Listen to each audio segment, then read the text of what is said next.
A bola segue rolando aqui no TV Câmara Entrevista de hoje. Estamos falando da diferença entre o futebol de salão e o futsal. Para isso, estamos recebendo Marcos Diniz, da Confederação de Futebol de Salão do Brasil, que representa essa modalidade, o futebol de salão, que é anterior ao futsal, né, Marcos? Também o jornalista Ícaro Leal, da TV Câmara. Marcos, o futebol de salão ele tem uma vantagem em relação ao futsal, você estava falando para a gente aqui nos bastidores, que é a questão das dimensões da quadra. Ele é mais fácil de ser praticado, em tese, do que E é verdade, porque o Brasil tem muitos ginásios, muitas quadras, com as medidas inferiores à que a FIFA exige, que é o 40x20. E o futsal é praticado praticamente só em 40x20. Isso dificulta bastante. Então você pega aqui que nem um Educamais São João. Ele tem medidas que na época dos anos 80 lotava para o Vicente Scherma, que era aquele campeonato que tinha. Isso não é mais possível no futsal. Já no futebol de salão, com esse resgate no Brasil, você vai ver quadras com 1.200, 1.800 espaço de telespectador, de público, com uma quadra menor onde vira um caldeirão, que é o que você encontra isso no Uruguai, você encontra isso na Argentina. Então, eu estive visitando esses países, a gente percebe o quanto também facilita. Esporte, esse é o primeiro ponto, a prática.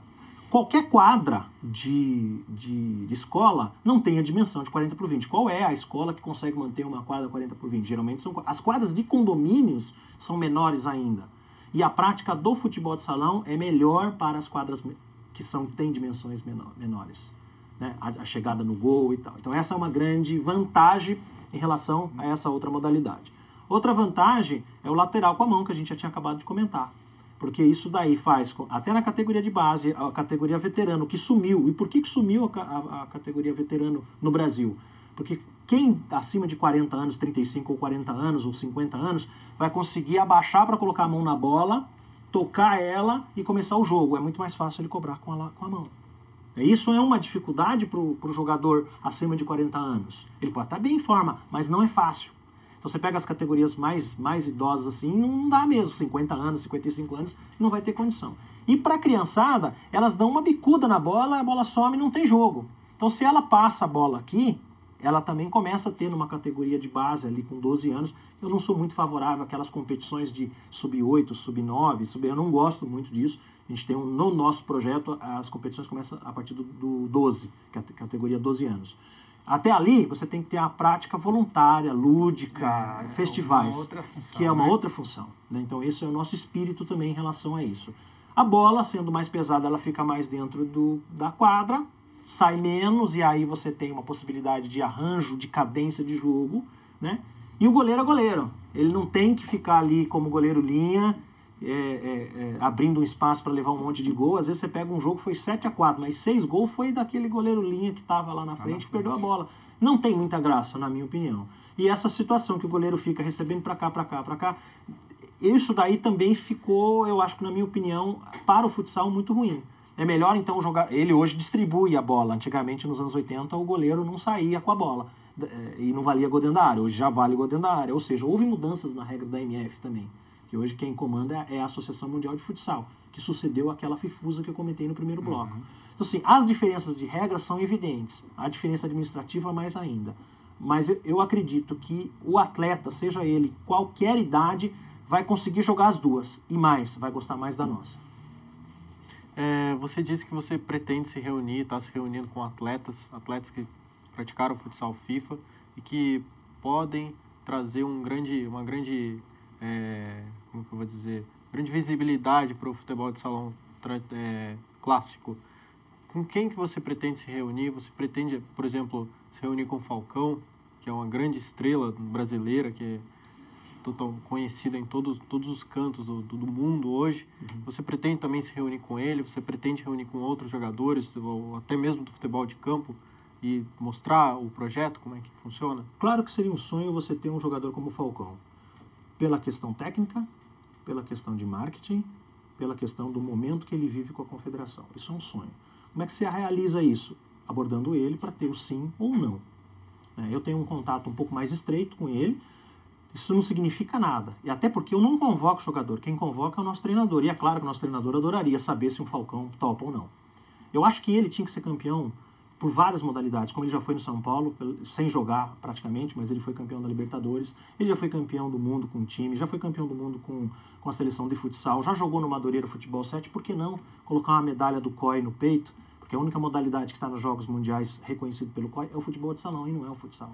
E ele vai ter 40 anos de idade em 2017. Então você pode, de repente, chegar a ele num momento ainda da carreira que ele ainda consegue cadenciar partidas, porque ele já não é um garoto, mas ele joga muita bola ainda. E ele é uma referência. Então há uma predisposição nossa de conversar com ele. Vamos ver o retorno dele. O que há de certeza é a gente conversar, como eu disse, com o Vinícius. E muitos jogadores já estão procurando, falando assim, como que eu jogo, como que eu ingresso, como é que eu faço. Jogadores que são referências nas suas cidades, na Liga Nacional ou na Liga Paulista. Então a gente vai ter, sim, uma seleção brasileira recheada de jogadores de futsal da FIFA. Não tem como ser, neste primeiro momento, de outra forma.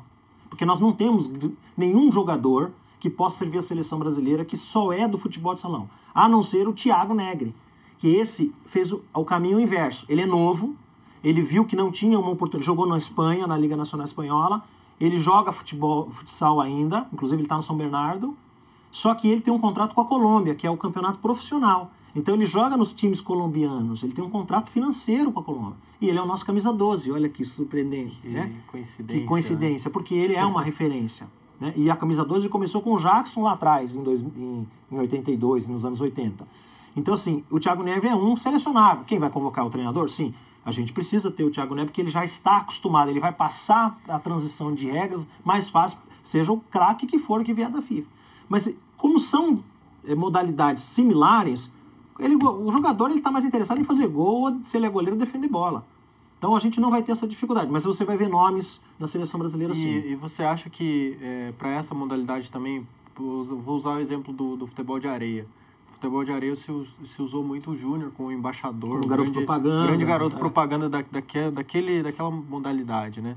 Você acha que vai precisar também de algum caso, até o Falcão poderia ser, né? Um garoto propaganda também, alguém para atrair ex-jogadores ou jogadores do outro tipo, da outra maneira, do outro futsal, para essa modalidade? Para qualquer situação, em qualquer momento esportivo, se você tiver um astro jogando, vestindo uma camisa, um jogo demonstrativo, nem que seja um jogo demonstrativo ou uma competição, vai ter uma importância muito grande. Não tem como negar de você colocar uma partida com o Falcão e companhia, vestindo a camisa da nossa confederação, para um jogo amistoso, para divulgar o esporte. Uma vez eu trouxe o Falcão para jogar com a camisa do Corinthians e ele jogava na Malve. Ele veio jogar um amistoso. Colocamos com 5 mil pessoas no Parque São Jorge e o tema era movimento olímpico. E ele fez isso. Ele vestiu a camisa de um time que revelou, porque ele começou no Guapira e depois logo com 13 anos ele foi para o Corinthians. E ele veio sem cobrar cachê, na boa vontade, ele vestiu a camisa. O adversário é o Pinocchio da Argentina, que queria que ele vestisse a camisa. Ele falou, eu só não visto porque eu estou dentro do Parque São Jorge, eu tenho que respeitar essa camisa aqui. Se fosse num outro ginásio, no primeiro tempo eu jogava com a camisa e no segundo tempo. A gente pode tentar alguma coisa assim? É claro que sim. Acho que a rede de relacionamento que nós temos, de todo o grupo, não só minha, a gente pode trazer jogadores que já foram campeões do mundo para jogar. Os veteranos estão loucos para fazer um jogo demonstrativo. Claro que eles não vão ser aproveitados, eu digo veterano da década de 80 mesmo, sim, né? Uhum. Não vão ser aproveitados por uma seleção. Claro que não. Você não pode colocar um jogador de 50 anos na seleção para tentar o título da Bielorrússia. Isso não. Né? Nem que ele esteja muito em forma. Mas se ele fizer um campeonato, um torneio, um jogo festivo, chegou o futebol de salão, vem para o futebol de salão, qualquer slogan que a gente possa criar, eu acho que isso é bem-vindo. Agora, se nós tivermos um jogador da qualificação do Falcão e companhia, é uma ascensão muito grande para a nossa modalidade. Até jogadores do campo também, né, Marcos? A gente vê que muitos craques do campo têm a origem lá no futebol de salão, né? O drible, o fundamento. Faz uma diferença na carreira profissional. Você acha que também esse retorno para o salão é possível também? Para jogadores que já estão com mais de 35 anos, mas ainda tem muito futebol para jogar. Veja bem, o jogador profissional de campo, a maioria deles saíram do salão. Os mais recentes saíram do futsal, porque não há futebol de salão no Brasil. Né? Então, mas você pega aí, ainda jogadores com 34 anos, 30 e poucos anos, ainda jogaram futebol de salão. Ainda pegam esse finalzinho do futebol de salão. E isso traz para ele uma habilidade muito grande, porque o espaço menor faz com que ele tenha uma dinâmica de jogo e um raciocínio muito maior. E o brasileiro faz coisas muito diferentes quando ele tem jogadores na seleção, essa própria do Filipão aí, tem um bocado de jogador que saiu do salão. Quando ele retorna, tem que ser aquele jogador que tentou a carreira, fez um bom trabalho, e aí de repente ele tem um projeto de vida, com 37, 38 anos de idade, será que eu posso ser convocado para uma seleção brasileira, voltar para uma mídia? Desculpa. Eu acho que isso daí pode acontecer. Ou, quero manter minha forma. Eu não vou jogar num campo. O Amoroso é isso também. Ele está no pulo do gato por causa disso. Para manter a forma. E para ajudar os parceiros de Campinas, que sempre deram muita coisa para ele. Certo. E, que nem, por exemplo, o exemplo que eu usei do futebol de areia, né? Eles trouxeram os jogadores do campo, os ex-jogadores do campo para a areia, e agora eles estão criando, né, os próprios jogadores de areia. Isso também, você acha que no futuro pode ser possível criar novamente os jogadores só de futebol de salão, do clássico?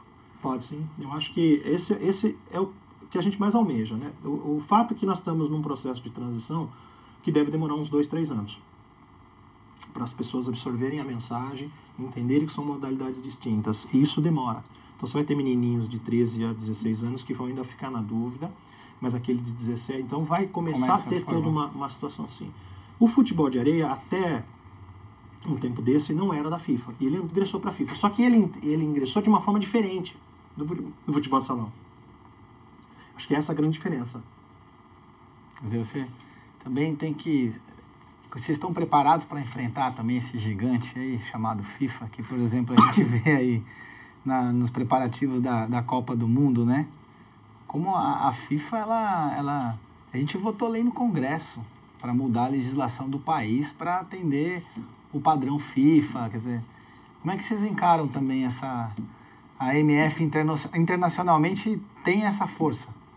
Ela tem essa força porque o Rolando Alarcón, que é o presidente, é uma figura pública no Paraguai muito forte, tanto com o governo do Paraguai quanto com o Comitê Olímpico Paraguai. Ele é membro do Comitê Olímpico Paraguai, além de ser uma pessoa de posses financeiras muito interessante. É um ícone do Paraguai, então só ele pode bancar uma entidade como essa e um sucessor dele no mesmo nível, para, vamos dizer assim, peitar a FIFA, falar, não, vamos continuar aqui com a Associação Mundial de Futsal, e chama futsal. Ele já jogou uma pimenta no negócio. Não é a Associação Mundial de Futebol de Salão, não. A Associação Mundial de Futsal. Inclusive, o nome é nosso também. O nome é nosso desde 85. Então, que é um processo jurídico que está rolando aí há muitos anos. Para nós, aqui no Brasil, é difícil, porque, apesar da FIFA estar com um desgaste natural da imagem dela, ela é uma potência. Então, ninguém quer bater em FIFA, não. Deixa a FIFA cuidar lá, os futebolistas cuidando do futebol. Mas quando o futebolista começa a se meter no salão, que é onde está dando esse problema todo no mundo. Aqui no Brasil, a CBFS, que optou por jogar as regras da FIFA, ela não é filiada a órgão nenhum. A nossa vai ser filiada, em breve, à AMF. Já a CBFS, que também tem na sua razão social, Confederação Brasileira de Futebol de Salão, que eu tenho boa relação, né? Nunca tive nenhum problema com eles. Tem sede em Fortaleza, com uma estrutura fantástica, que está desgastada por conta dos problemas. Com os atletas, problema de prestação de contas. Isso é uma coisa que eles estão passando lá, que eles têm que resolver. É uma entidade órfã, ela não tem filiação nenhuma, ela não é filiada à FIFA, porque a FIFA só filia as entidades de futebol de campo. E elas determinam que as entidades de futebol de campo tenham departamentos de futsal.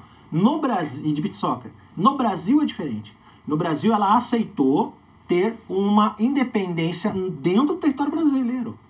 A CBFS só comanda o Brasil aqui. Quando sai lá para fora, é tudo trâmite CBF do Rio de Janeiro. Então, até para você mandar um jogador daqui, por exemplo, um jogador aqui de Jacareí, vai jogar lá para fora, vai para a Federação Paulista de Futsal, vai para a Confederação Brasileira de Futsal, vai para a Confederação Brasileira de Futebol, e da Confederação Brasileira de Futebol que vai fazer a transferência para a Hungria, por exemplo. Na Federação Húngara de Futebol. E aí, agora que você vai jogar que time? Tudo vinculado assim. É assim que funciona nos trâmites de transferência e negociação de jogadores. Até isso visivelmente é possível quando você vê um jogo de futebol FIFA, né? Você vê o escudo da confederação é totalmente diferente da Confederação Brasileira de Futebol. E aí você pega uma Argentina, uma Espanha, que o escudo é o mesmo. Então, mas esse escudo só foi autorizado agora, porque a CBF não enxergou problema em não ter a sua identidade visual na seleção nos 2 últimos mundiais, porque foi no Brasil. Houve uma gestão, um trabalho, mas em 89, em 92, 96, 2000, 2004, era o símbolo da CBF no peito do time, com o tia Manuel Tobias e Falcão. Eles vestiam a camisa do campo, como a Argentina faz, como a Rússia faz, como a Espanha faz. Não é a Real Espanhola que coloca no peito? É assim que funciona no resto do mundo. Nenhum outro país tem uma confederação. Quando a Confederação Brasileira diz nós somos a única do mundo, é mesmo, porque todas as outras estão no futebol de salão. Vocês optaram por sair. E aí o que aconteceu? Como a CBF aqui nunca se interessou pelo futsal, deixa eles tocando. E deixaram eles tocando. Isso até porque numa época que não tinha tanto recurso. Hoje passou uma fase que eles tiveram recurso do Banco do Brasil, recursos do Correios. Muita visibilidade. Muita visibilidade. Um grande jogador que levou nas costas tudo isso, porque primeiro foi o Manuel Tobias, que foi um muito bom jogador, mas não teve essa mídia que o Falcão trouxe. O Falcão não é um ídolo somente do futsal, ele é um ídolo esportivo. Qualquer menininho que joga outra modalidade quer abraçar o Falcão, sabe, reconhece a imagem dele. É um fora de série. Marcos, nosso programa está chegando ao fim. O juiz já vai apitar o final da partida aqui, mas... Com a bola pesada? A gente agradece a sua presença, parabeniza a iniciativa e deseja muito sucesso para a Confederação de Futebol de Salão do Brasil. Esporte que eu pratiquei na minha infância. Não sabia que eu ia mudar de modalidade, fiquei sabendo aqui hoje. Prejudicou a minha carreira, poderia estar aí hoje brilhando nas quadras, na seleção. Então, agradeço também você, Ícaro. Obrigado. E deixo aí abertos os microfones da TV Câmara para você fazer suas considerações finais. Eu agradeço mais uma vez que essa casa receba a sua comunidade. Hoje eu faço parte dela. Eu gostaria de convocar toda a Jacareí e o Vale do Paraíba para que a gente possa também abraçar a causa, já que nós teremos aqui na cidade uma entidade de nível nacional de administração do desporto nacional, trazendo, quem sabe, o ano que vem, um título mundial que seria o 3º da categoria. Obrigado. Muito obrigado. Você ficou então com o programa TV Câmara Entrevista. Hoje conversamos com o Marcos Diniz, que é da Confederação de Futebol de Salão do Brasil. O Marcos é aqui de Jacareí e esse esporte, o futebol de salão, é um esporte muito praticado e que estava retomando aí a sua força. Muito obrigado pela audiência e até o próximo encontro.